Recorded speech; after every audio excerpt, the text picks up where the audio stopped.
tous et bienvenue pour une nouvelle interview.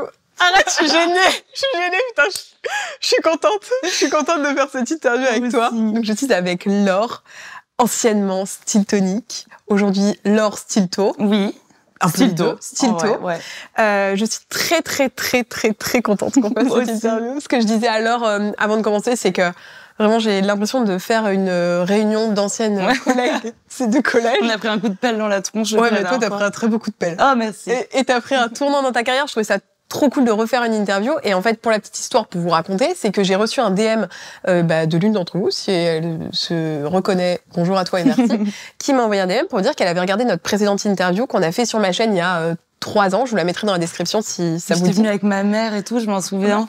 Ouais, c'était trop bien. C'était trop génial. Et c'était à l'époque où tu ne faisais que, entre guillemets, YouTube. Oui. Et t'avais fait une cover de Arcadian. Ouais. Et à la fin de l'interview, je t'avais posé une question en me disant est-ce que la musique, c'est quelque chose que t'envisagerais sur le long terme? Est-ce que tu te souviens de ce que tu m'as dit? Non, mais je me souviens parce que tu me l'as dit tout à l'heure en off. Pas du tout. Ben, alors, apparemment, j'ai répondu que c'était comme la photo. Je m'en souviens pas, moi. C'est Alix qui m'a dit. Ouais. Que c'était un passe-temps comme autant que j'aimais faire de la photo. Quoi. Exactement. En fait, j'avais demandé à Laure si ça la dérangeait qu'on en parle en début d'interview parce que je voulais pas peut-être que tu vois, t'étais pas ok qu'on revisionne l'extrait, mais j'avais quand même prévu l'extrait si t'étais d'accord. Donc je vous remonte, c'est l'extrait de la première interview qu'on a fait. Ma robe. Non, mais non, mais c'est rien qui va. C'est l'extrait de la première interview qu'on a fait il y a 3-4 ans. Et je pose donc cette question à Laure. C'est plus que 3-4 ans, non? Non, c'était il y a 3 ans. Ah ouais? Mais j'ai l'impression que c'était à 15 ans. Ouais, moi aussi. J'ai trop kiffé. Mais je sais pas si à long terme je vais faire ça, mais pourquoi pas un jour si je peux refaire une expérience studio et tout, je fais parce que j'aime et que ça me rend de bonne humeur. Mais comme prendre des photos ou aller à la plage, tu vois, c'est pas, dans ma tête, c'est pas quelque chose de pro que je veux développer. En tout cas, je pense pas pour l'instant. J'ai trop kiffé. Ah, c'est trop mimi! Je savais pas ce qui allait se passer. Mais en fait, j'ai adoré la comparaison à la photo. Et à la plage. C'est comme aller à la plage, mais quel rapport? Et en fait, un peu plus tard dans la vidéo, tu redis, mais c'est vraiment comme la photo, c'est un hobby. Il y a cette comparaison avec la photo.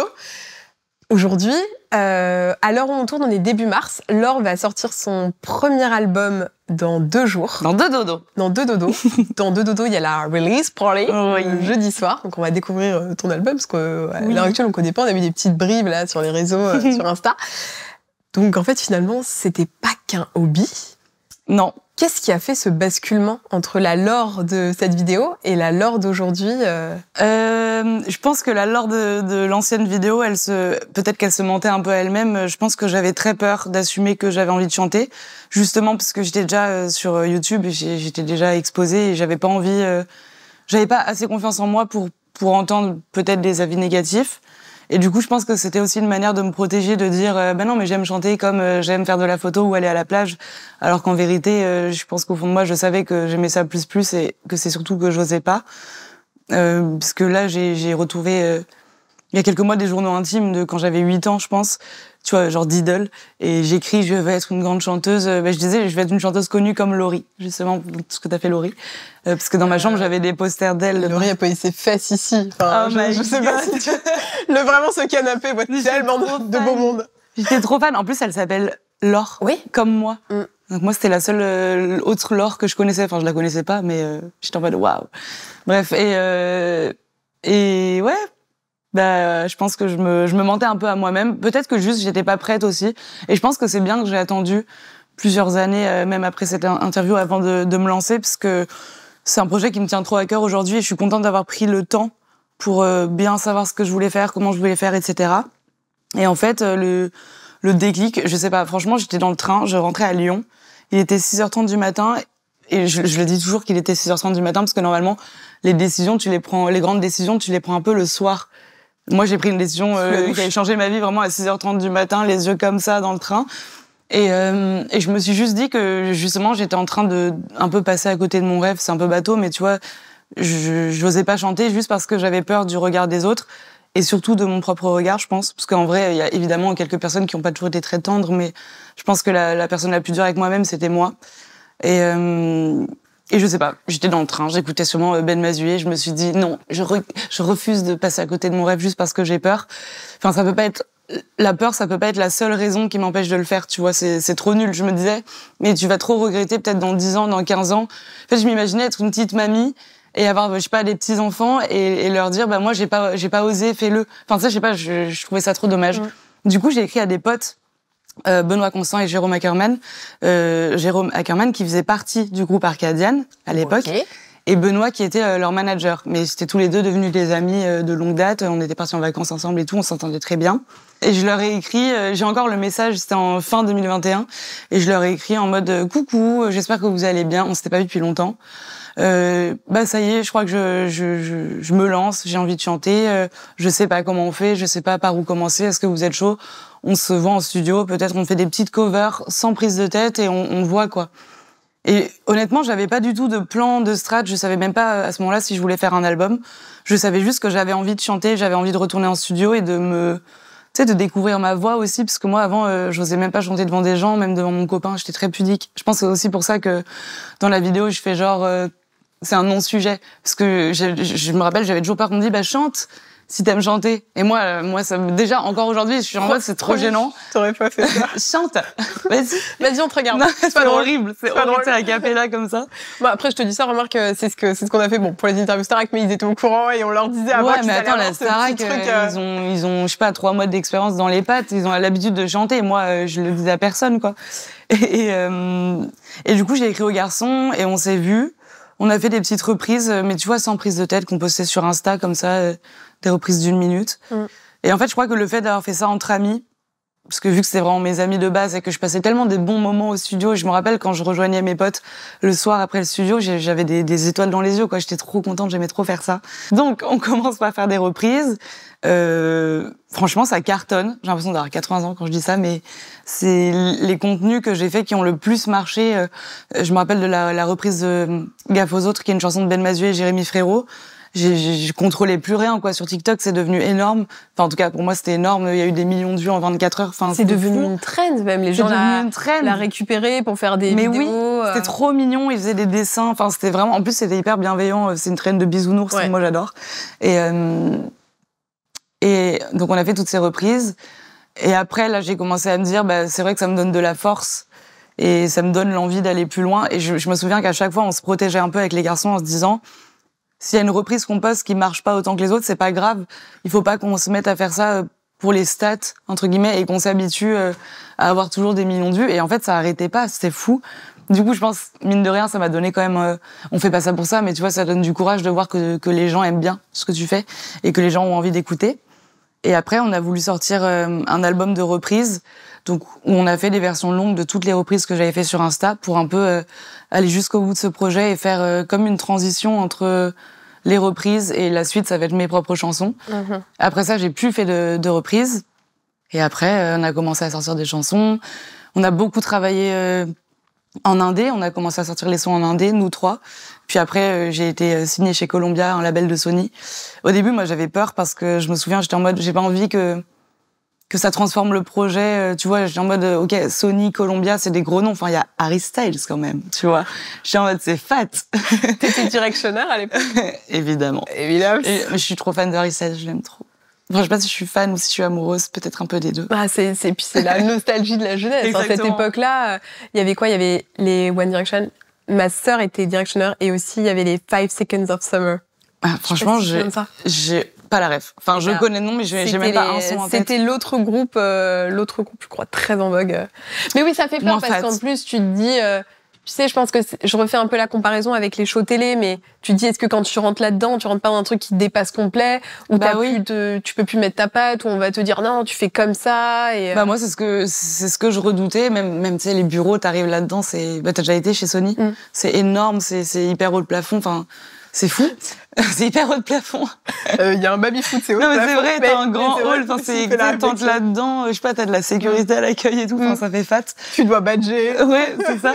Et en fait, je suis trop contente aujourd'hui, enfin, dès que j'ai signé, j'ai rencontré Pierre, mon directeur artistique, et direct, j'ai su, en fait, que ça allait matcher humainement. Et j'ai rencontré d'autres labels, mais en fait, j'étais en mode, j'ai un coup de cœur pour Columbia. Et en fait, en vrai, j'ai une garde rapprochée autour de moi avec qui on parle tous les jours, donc je gère quand même tout avec eux. Et enfin, en ce moment, ils gèrent surtout pour moi en vrai, et moi je dis oui, merci.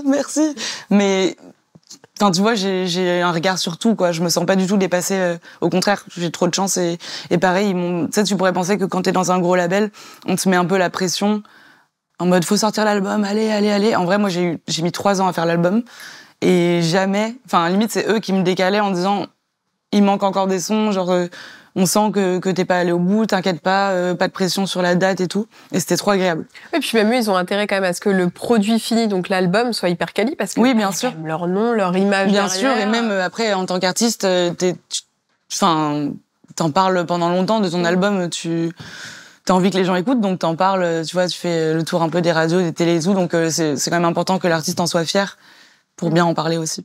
Mais tu sais, ça me fait un peu penser aussi à, si on peut faire la comparaison avec l'influence.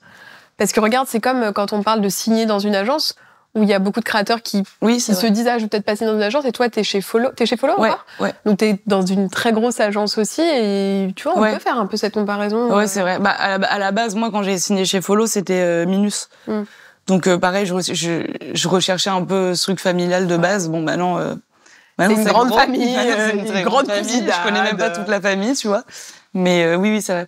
Et d'ailleurs, comment t'as fait cette... Alors, c'est pas une bascule, parce que finalement, tu continues aussi à bosser sur les réseaux. Si tu dois dire quel est ton métier aujourd'hui, tu dis que t'es plus créatrice de contenu, artiste, chanteuse. Moi, j'ai un peu le syndrome de l'imposteur, donc j'ai du mal à dire artiste. Donc moi, je dis, je chante et je fais des vidéos. Quand on me demande ce que je fais. Tu dis les deux en même temps. Oui, mais même, j'ai pas envie de dire créatrice de contenu, parce que je fais plus que ça. Mais j'ai pas envie de dire chanteuse parce que je fais pas que ça non plus. Donc je chante et je fais des vidéos. Ça représente quoi dans ton emploi du temps, la balance entre réseaux sociaux et l'artistique, la musique ? Ça dépend des périodes, mais en vrai là, en ce moment, entre la tournée qu'on a fait avant l'album et là l'album qui arrive, je dirais que c'est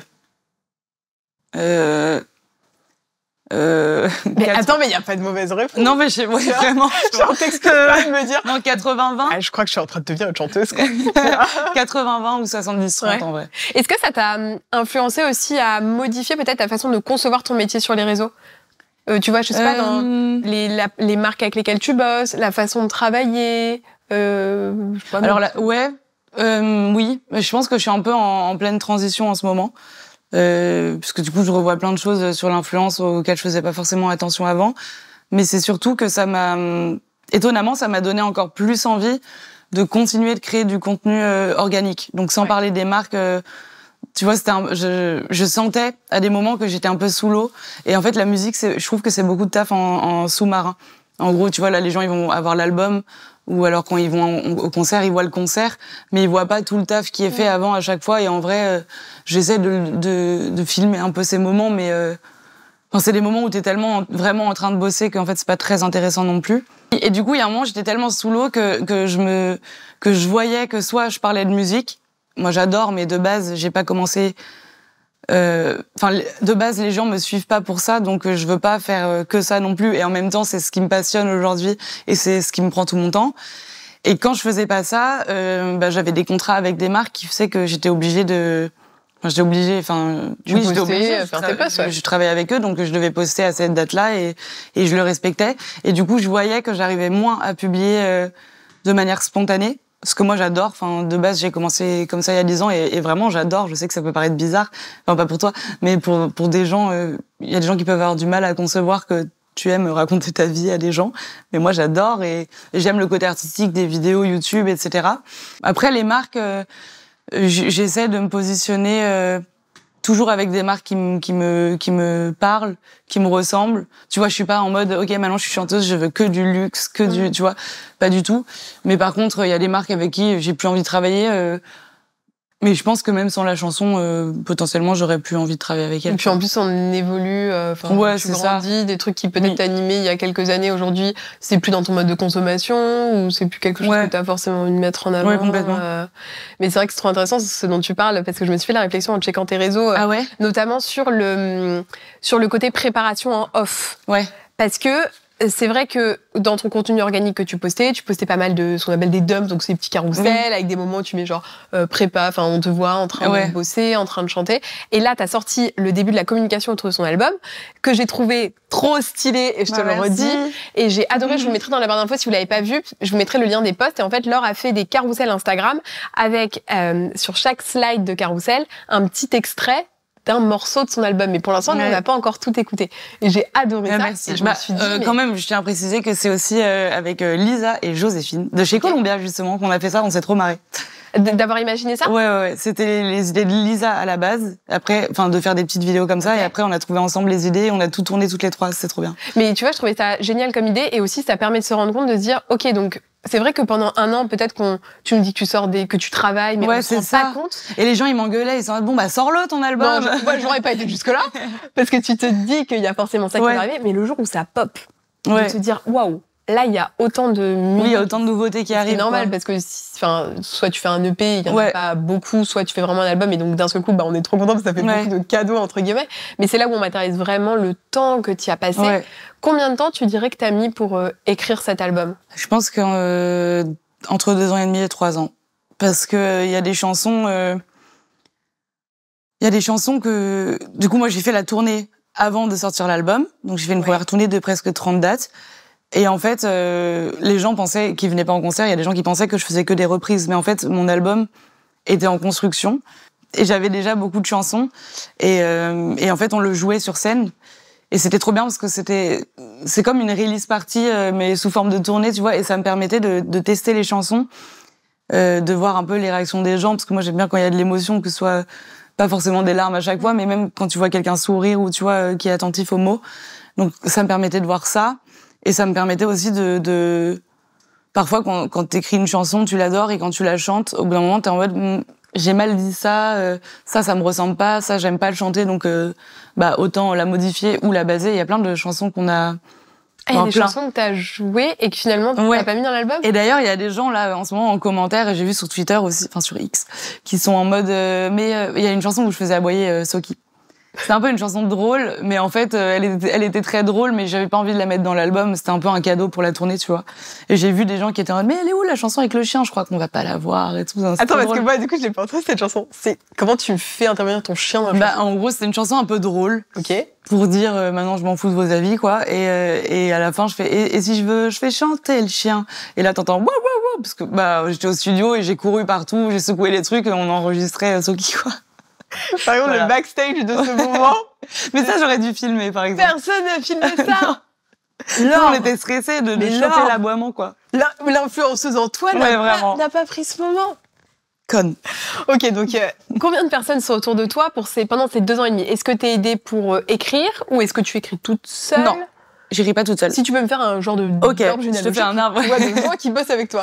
Alors, les 2 premières personnes, du coup, t'as Columbia. Ok. Donc, il y a Pierre, mon directeur artistique, qui a été avec nous sur le côté musique. Et après, tous les autres copains de Columbia, on leur fait écouter, etc., quand on a une chanson. Mais, bien sûr, leur avis est le bienvenu. Mais je veux dire, dans le processus de création de l'album, ils étaient pas dans la garde rapprochée. Okay. Donc, t'as Pierre. T'as Benoît et Jérôme, donc ceux avec qui j'ai commencé de faire les covers, mes copains, où on était tout le temps dans leur studio à Puteaux, toujours tous les 3. J'ai rien fait sans eux. Ah si, j'ai fait un peu sans eux, mais attends. Louane, parce que j'ai un feat avec Louane, c'est une chanson qu'on a écrite ensemble. Ah, Louane la chanteuse? Louane la chanteuse. Ok. Oui, pardon, Louane la chanteuse. Ben Mazué le chanteur. Pareil. On précise parce que c'est vrai que ça aurait pu être Louane, très sympa, Louane de Columbia, tu vois, mais oui, c'est vrai. Donc en plus, il y a des artistes déjà. J'ai 2 feats et c'est 2 chansons j'ai un feat avec Louane, une chanson qu'on a écrite ensemble, et un feat avec Ben, pareil, on l'a écrit ensemble. D'accord. Et il y a une chanson que j'ai écrite avec Ben Mazué, mais où il chante pas aussi, donc il a participé à 2 chansons. Et il y a un grand monsieur qui s'appelle Vincha, qui écrit très bien et qui écrit pour plein d'autres personnes géniales. Et on s'entend trop bien. Et il a écrit plusieurs titres de l'album avec moi. Et moi, ma manière d'écrire, des fois, c'est horrible parce que j'ai déjà hâte d'être au 2e album parce que je sens que j'ai quand même bien progressé.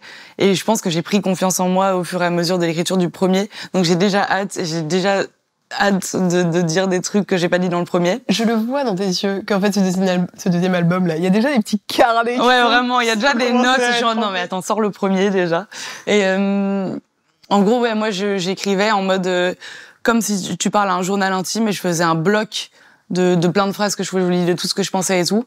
Et à chaque fois, comment ça s'est passé, que ce soit avec Vincha ou Louane ou Benoît, on reprenait ensemble le gros pavé, quoi, et on essayait de le structurer pour en faire une chanson, parce que moi, j'adore quand il y a beaucoup de mots, mais là, il y en avait vraiment trop. Donc, réussir à faire des choix, à faire en sorte que la personne qui écoute, elle interprète au mieux les mots, etc. C'est trop intéressant, c'est trop bien. Ok. Comment, en tant qu'artiste, on réfléchit à l'évolution de sa musique ?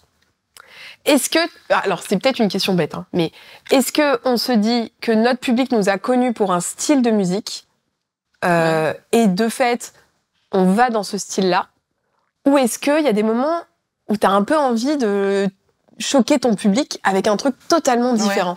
Bah, je sais pas encore, vu que moi je commence, mais franchement, je sais pas. J'ai pas l'impression que quand j'en parle autour de moi, il y ait cette pression. Moi, en tout cas, dans le premier album, il y a plein de chansons qui ont rien à voir les unes avec les autres. Enfin, il y a une chanson où limite je rappe. Il y a une chanson qui peut être très acoustique, avec des instruments, tout est joué vraiment en mode acoustique. Il y a des chansons, je vais pas dire électro parce que les fans d'électro vont s'étouffer, mais avec pour moi, des petites sonorités un peu électro selon Stilto, quoi. Et il y a des pianos-voix, il y a des chansons qui pourraient être vraiment dans une comédie musicale très inspirée ABBA. Enfin déjà, l'album en lui-même, toutes les chansons sont quand même différentes parce que j'ai eu envie de m'autoriser à m'amuser, à être le plus libre possible et surtout, pour une fois, m'en foutre un peu du regard des gens. Genre, je me disais, en vrai, évidemment que les gens, ils me suivent pour une raison. Peut-être qu'ils aiment mon côté sensible qui pleure tout le temps. Peut-être qu'au contraire, ils aiment le côté un peu solaire, parce que souvent, on me dit que je souris beaucoup et tout, ce qui est trop sympa, mais c'est pas que ça, moi.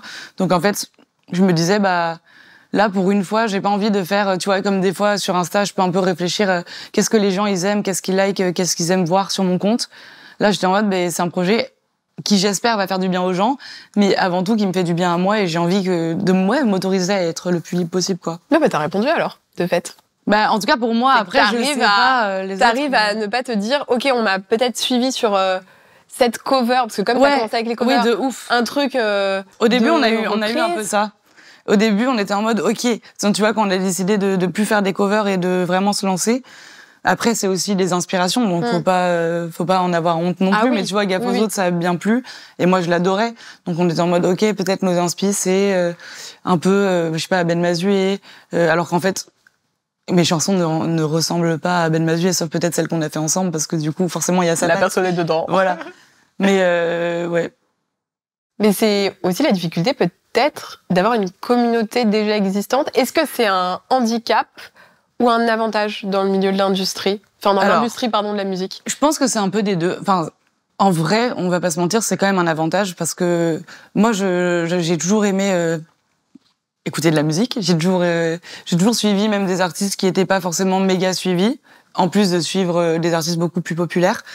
Mais avant de faire de la chanson, je me rendais pas compte d'à quel point il y a beaucoup d'artistes en développement. On est très très nombreux et j'ai rencontré surtout je me suis fait beaucoup de copines et j'ai rencontré plein de filles hyper douées qui font ça depuis des années et du coup évidemment je me suis rendu compte que moi vu que j'avais déjà une communauté c'est quand même une grosse chance surtout quand tu sors une chanson forcément t'as plus de gens curieux donc forcément les streams sur la toute première chanson que tu sors la toute première journée ils sont plus impactants qu'une artiste qui est pas sur YouTube qui n'est pas influenceuse de base et qui du coup tu vois c'est juste c'est des maths elle a que entre guillemets ses proches. Si elle a de la chance elle va être recommandée par d'autres gens mais c'est vrai que toi de base tu pars avec une grosse fanbase qui va écouter.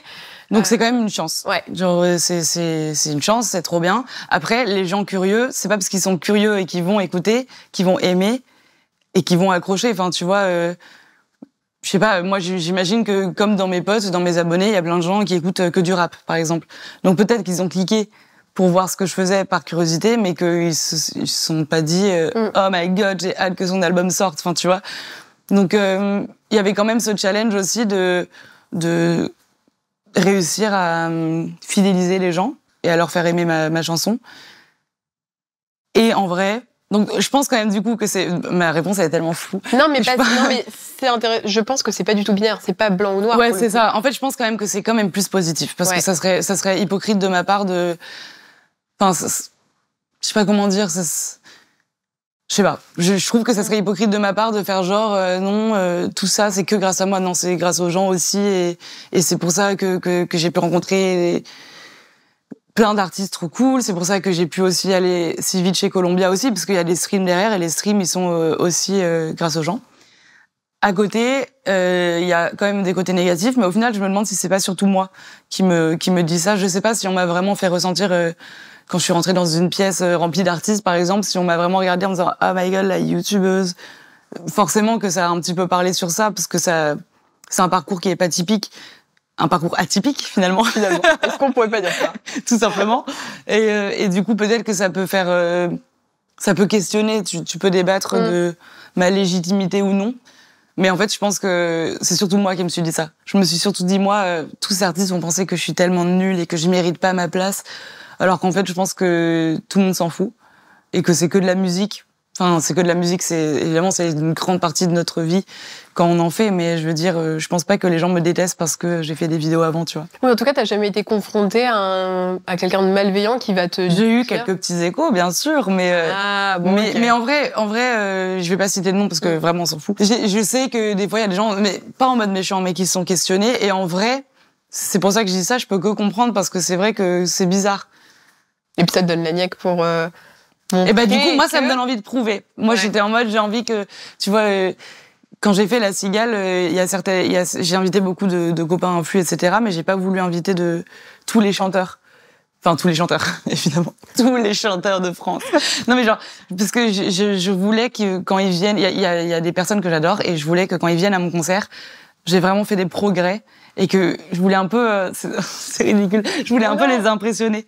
Mais tu vois, je voulais un peu qu'ils soient en mode, ah, bah, elle mérite. Enfin, tu vois, elle a sa place et tout. Et en même temps, je sais que j'ai ma place et que je l'ai volée à personne. Mais tu vois, il y a quand même ce truc que je pense parce que moi, je suis une fanzouze, en fait. Je suis une fan. Je suis fan. Dès que je vois quelqu'un à la télé, je suis fan. Et donc, je pense que j'ai envie de prouver aux gens que j'adore ils peuvent m'adorer, s'il vous plaît. Tu sais, je pense que ça, il y a plein de gens qui peuvent le transposer à leur vie, qui soit pas forcément, tu vois, une vie d'artiste. Ouais. Quand tu termines ton truc, que ce soit bien. Oui, quand tu fais de la danse, quand t'es petite. Oui, complètement. Tes parents, ils viennent au spectacle de fin d'année, ils viennent pas voir toutes les répètes. Et peut-être que, le premier pour La Cigale, c'était un peu la répète. Ouais. Et quand tu feras le Zénith à Paris, c'est quand ça?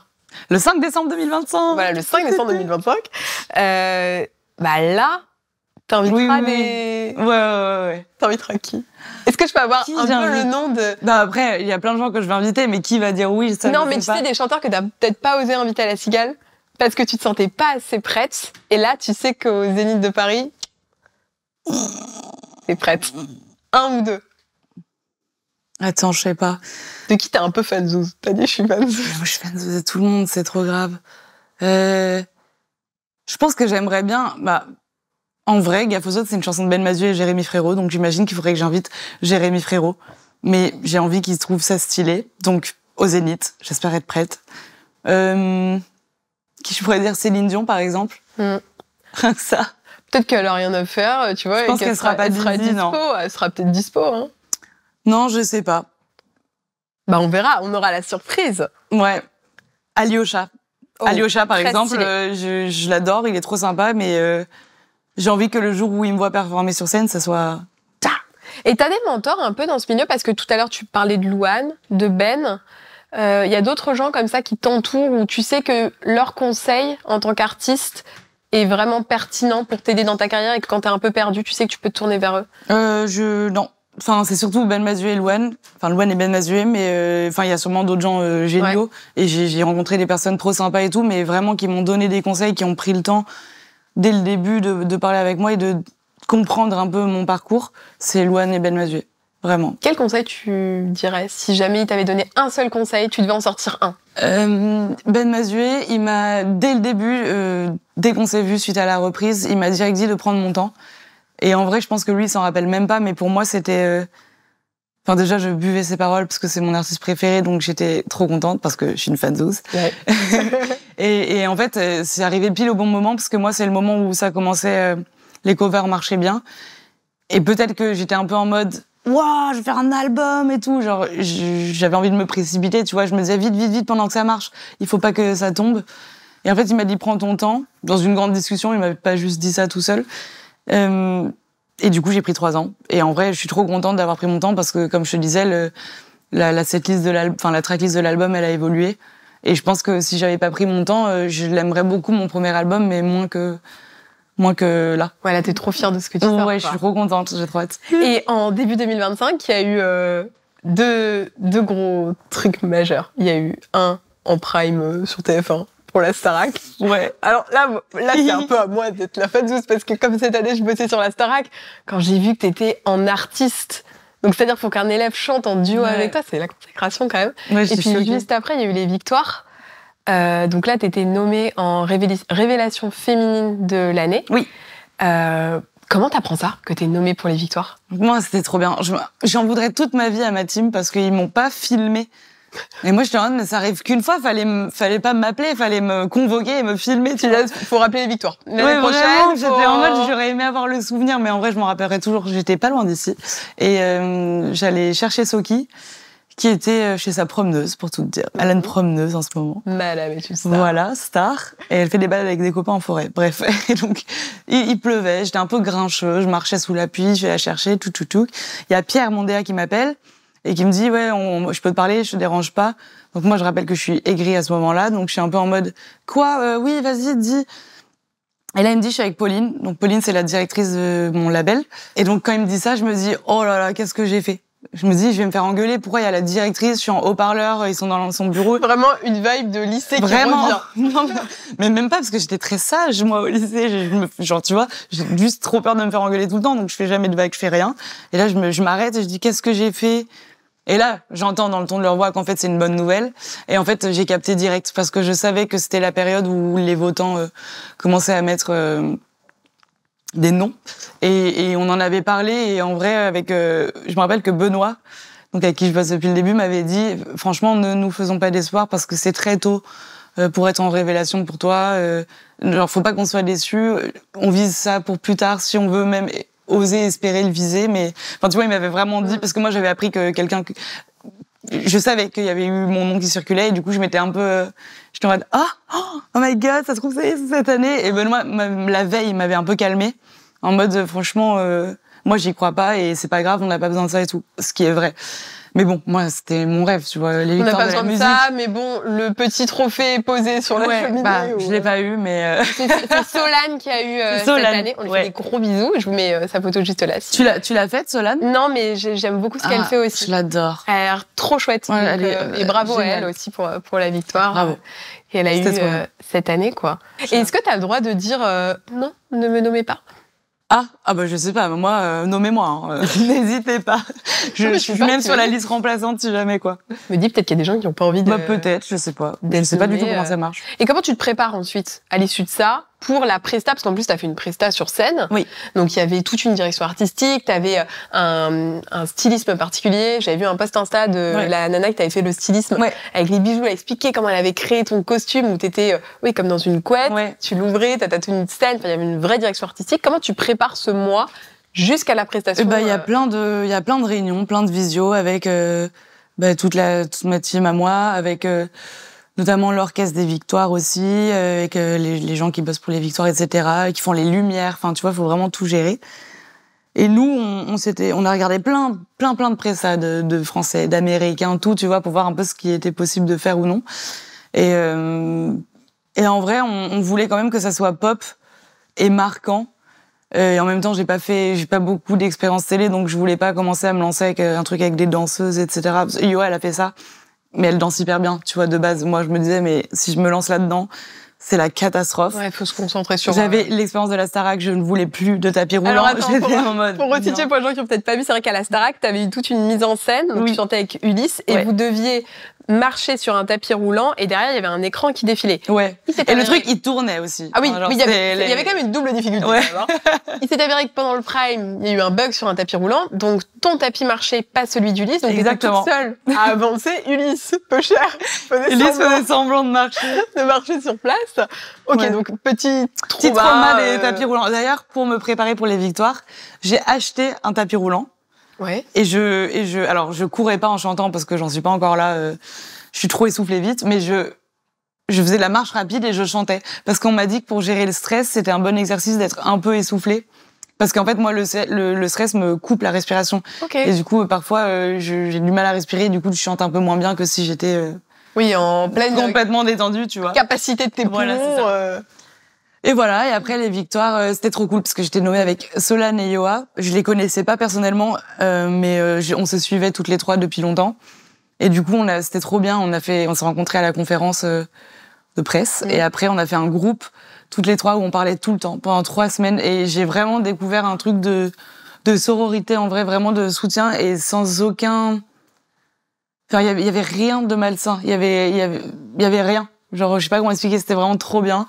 Et on se montrait nos tenues à l'avance, on disait, vous pensez quoi? Et ça, on parlait de nos prestats, c'était trop bien.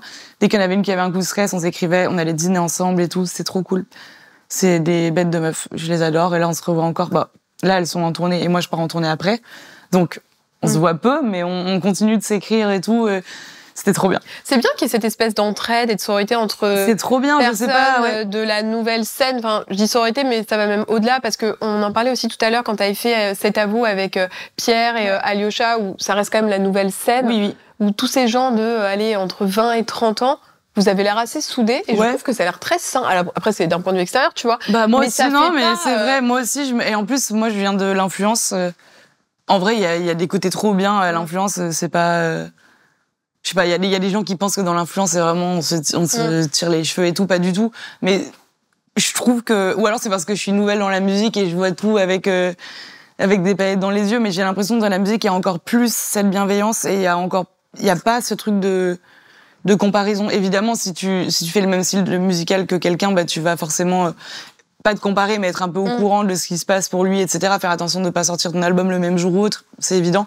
Mais, c'est pas mal placé, tu vois ce que je veux dire? C'est vrai que. C'est pas un sujet gênant. Il y a pas un truc je trouve, hein, vraiment, c'est d'un point de vue extérieur, mais il y a pas un truc de showbiz un peu malsain. Ou alors je suis pas encore au courant et peut-être dans 2 ans, tu me reçois ici et je vais être genre, je déteste l'industrie musicale. 4e vidéo, juste après. Moi, dans 40 ans. Et avec les victoires, tu fais face aussi à un autre public. Ouais. Puisque là, tu es, soit les victoires, ou la Starac, ou des médias plus traditionnels, la radio, etc. Là, il y a un public, donc, de médias plus traditionnels, qui n'est plus seulement le public des réseaux sociaux. Ouais. Tu élargis ton public. Comment ça se passe, cette rencontre avec ce nouveau public, et la critique qui est faite? Parce que, en écrivant ça, je me suis dit, quand on est sur les réseaux, qu'on est exposé, qu'on fait face à la critique, qu'elle soit positive ou négative, elle est souvent faite sur nous, qui on est. Donc, toi, ça allait être style tonique, ta personne. Ouais. Là, c'est aussi ta musique qui peut être questionnée. Comment tu vis ça? En vrai, je sais pas, je crois que ça me vexe pas qu'on n'aime pas ma musique, parce que c'est ce que je te disais. Je sais pas comment expliquer, mais je suis consciente que vraiment, quand tu fais de la musique, ça peut pas plaire à tout le monde, parce que chacun a ses goûts, et ça veut pas dire que c'est une mauvaise chanson. Moi, il y a plein de chansons que j'adore et que mes potes détestent, et inversement, tu vois.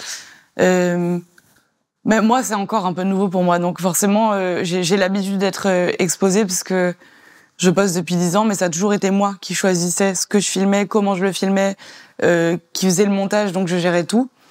Et en vrai, je touche du bois, mais enfin non, je touche pas du bois parce que c'est passé, mais pendant ces 10 dernières années, j'ai pas été non plus au centre de grosses polémiques ou autres. Après, j'étais pas très problématique, tu vois, je faisais ma vie de mon côté, mais je veux dire, j'ai pas beaucoup connu la critique, ou alors la critique bienveillante d'abonnés qui me disent bah là en ce moment tu postes pas assez, ou alors en ce moment t'es un peu relou, enfin je sais pas, tu vois, mais ça allait. Là c'est vrai que j'ai découvert bah oui, des nouvelles personnes qui me connaissaient pas et qui me découvrent, et je sais pas trop quoi dire pour ça, parce que j'aimerais dire que je m'en fous, mais en vrai à chaque fois que je fais une télé, le lendemain je suis un peu mal pendant une demi-journée, j'ai vraiment besoin de pleurer un bon coup. Et après, je suis en mode, je m'en fous. Mais tu vois, ce serait trop facile de dire je m'en fous, c'est des gros rageux derrière leurs ordi.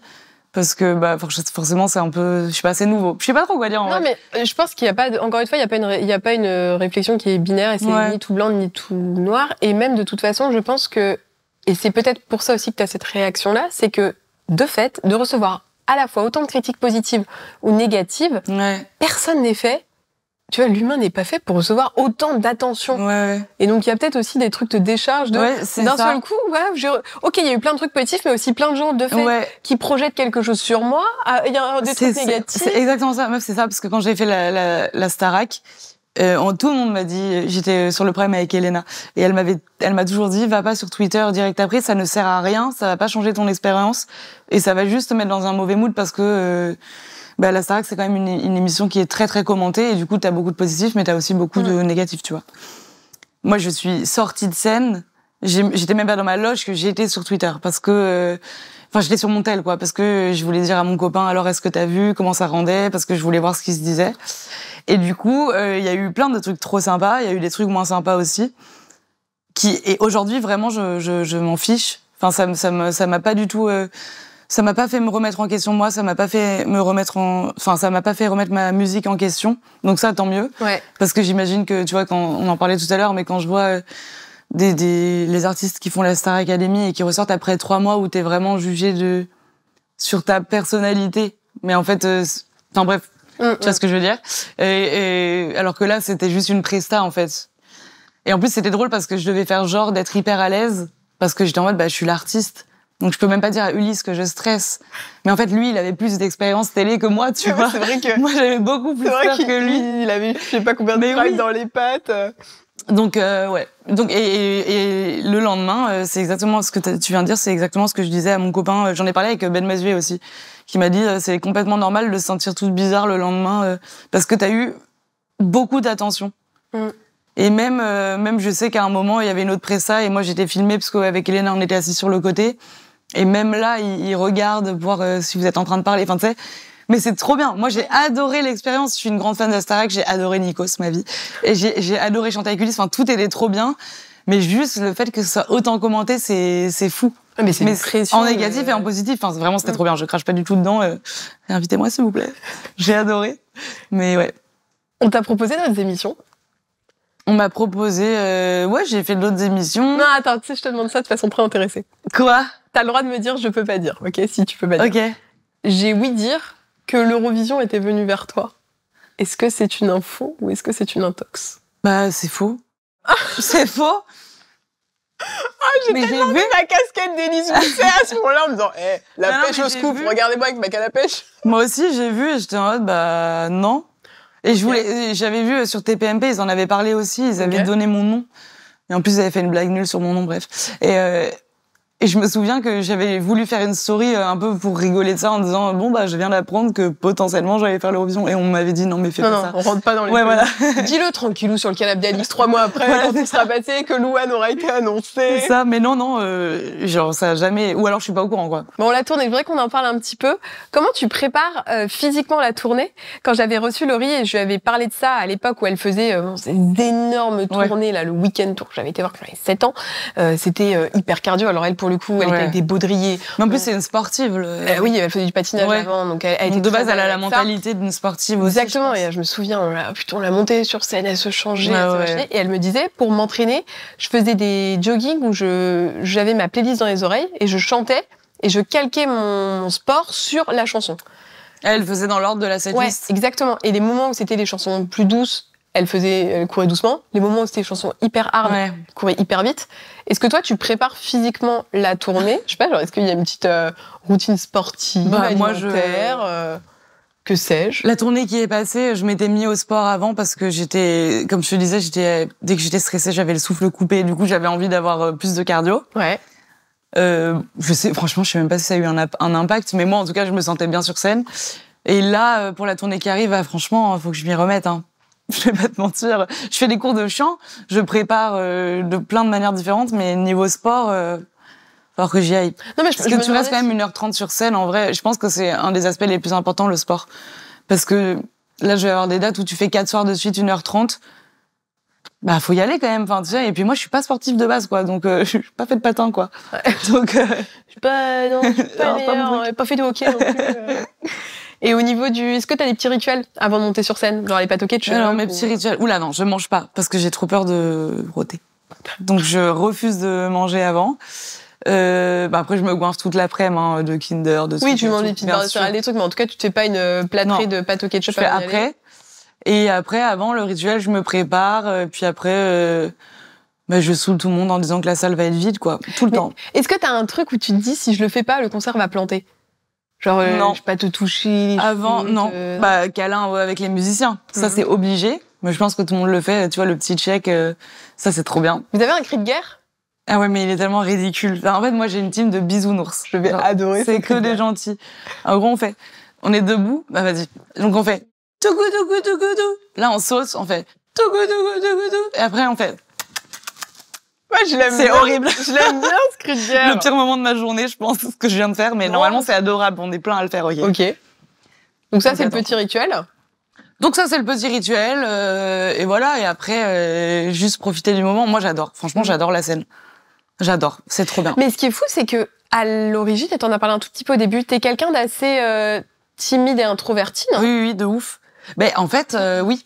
Et c'est pour ça que la tournée de l'année dernière, on l'a commencé dans des toutes petites salles. C'est la bébé salle d'une grande salle et c'est un peu dans un hall, tu vois. Genre à Bordeaux, c'était vraiment dans un hall, on dirait un hall d'université, tu vois. D'accord.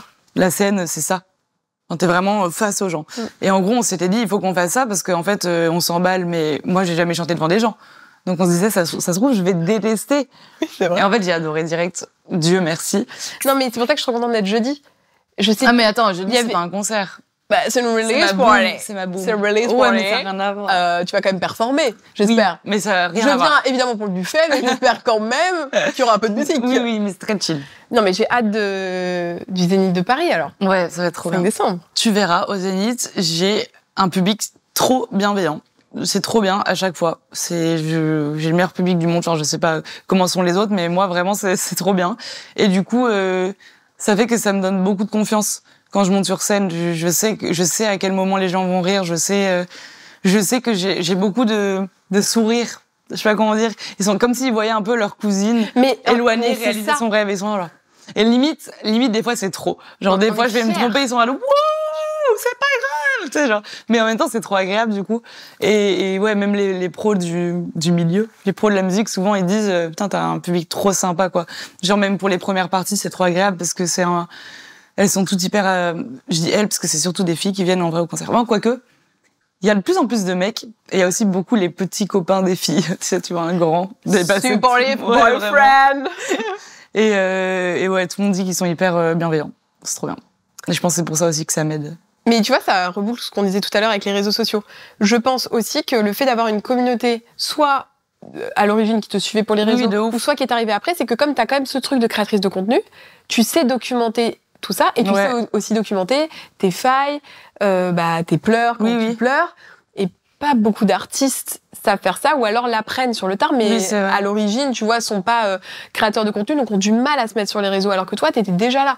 Donc forcément, ça aide, quoi. Oui, c'est vrai. Bon, et à moyen et long terme, quels sont tes objectifs, tes ambitions?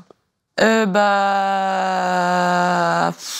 sortir l'album dans deux dodos. Ok. Et après, j'ai envie de me focus sur la tournée, de vraiment profiter de chaque moment. Parce que j'ai souvent cette discussion avec mon tourneur. Donc le tourneur, c'est genre... moi, j'aime bien dire c'est un booker. Tu vois, les bookers de boîte de nuit. C'est un booker, mais de concert, quoi. Ouais. Et souvent, on parle de la suite. Et tu sais, c'est vraiment... Enfin, quand t'es tourneur, tu prends des risques, quoi. Parce que, genre là, ils ont pris un Zénith. Enfin, je sais pas comment dire. Genre en un an, on est passé de petites salles à l'Olympia, par exemple. Donc en fait, il faut quand même parier sur les artistes, que ce soit moi ou les autres. On a souvent cette discussion avec mon tourneur parce que moi, je me dis toujours, ça se trouve, cette tournée... Enfin, je touche du bois, je suis pas du tout censée dire ça en plus, mais ça se trouve, c'est la dernière aussi grosse. Enfin, tu vois, peut-être qu'après, ça marchera plus autant. Bah, c'est horrible de dire ça alors que l'album est pas sorti. Mais ça va tellement marcher. Mais ça fait partie des doutes, tu vois. Je dodeline de la tête, je dis oui, ma grande. Non, mais ça fait partie des doutes. Oui, mais c'est normal. Et c'est même sain. Oui. C'est même sain d'avoir cette réflexion plutôt que... Du coup, je dis ça parce que l'idée, c'est que là, j'ai juste envie de me focus sur la tournée et de profiter de chaque moment. Genre même les moments où des fois t'as un peu la flemme, tu vois, les balances, entre les balances et le concert, bah tu peux attendre 3 heures et en fait tu fais rien. Mais en fait j'ai envie de profiter même de ça avec les copains parce que j'aime trop et je sais que ça me manquera après, que ça réarrive ou que ça réarrive pas. Et à long terme pareil. En fait j'ai juste envie que ça continue et là maintenant que j'ai annoncé le Zénith et que l'album sort, j'ai pas d'objectif précis. J'ai juste envie de pas m'habituer. C'est de pas penser que c'est des trucs normaux, genre j'ai envie de continuer à être toute excitée à chaque fois qu'il se passe un truc et tout. C'est un peu bateau, mais j'ai pas de truc concret. Moi je trouve ça trop bien. Et donc ça c'est pour le pro, pour le perso. Pour le Parce perso. que c'est vrai qu'il y a quand même la Laure perso qui vit sa vie de femme de t'es une 97, 26 ans. 80. Non, je vais avoir 27 ans. Ouais. Dans 2 semaines. Quand ça sera sorti, j'ai 27 ans. Ça nous met un coup de pelle. Moi, je suis deg. Mais bon, c'est super, c'est un privilège de le dire. Mais t'as quand même, c'est vrai. Et t'as quand même ta vie à côté, avec ton chéri, de temps en temps, on le voit un petit peu. Oui, ça fait 6 ans avec Lucas, j'ai ma petite Soki, ma famille en bonne santé, franchement. Lucas, il est impliqué dans ta vie pro ou pas du tout? Vous avez des métiers différents? De plus en plus. Ouais, ça vous permet aussi de vous retrouver à un autre moment que dans le perso, quoi. Ouais, de ouf. Très bien. Mais franchement, Laure, ça m'a fait trop plaisir qu'on fasse ce petit... Moi aussi, mais du coup, j'ai l'impression que j'ai parlé, tu sais, que j'ai fait un verre avec une copine et que j'ai parlé que de moi. Bah oui, mais bon, c'est le principe, si tu veux. Là, les gens, bon, oui. Moi, mon avis sur ta carrière, finalement, je suis juste très contente. Et comme tu disais tout à l'heure, c'est rigolo parce que c'est vraiment ce que je ressens, mais c'est parce qu'on se connaît aussi et qu'on est copines, mais j'ai vraiment l'impression que c'est ma cousine. Ouais, quand je t'ai vue à la télé, vraiment, ça m'a fait ça pour ça. C'est hilarant, mais tout le monde me dit ça, c'est trop drôle. C'est ma cousine sur le tapis roulant qui marche.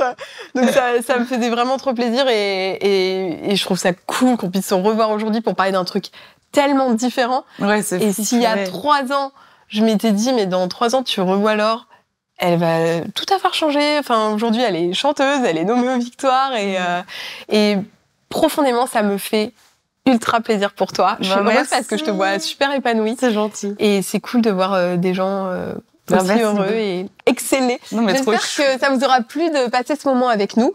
On a une tradition à la fin du clic qu'on n'oublie pas, c'est de mentionner un créateur, une créatrice, une personnalité, qui tu veux, à ta place. Je vais dire, on a le droit de dire des chanteurs? Eh ben, tout à fait. Bah, Solane. Eh ben, c'est parfait, elle me fait la passe décisive que je récupère. Merci beaucoup.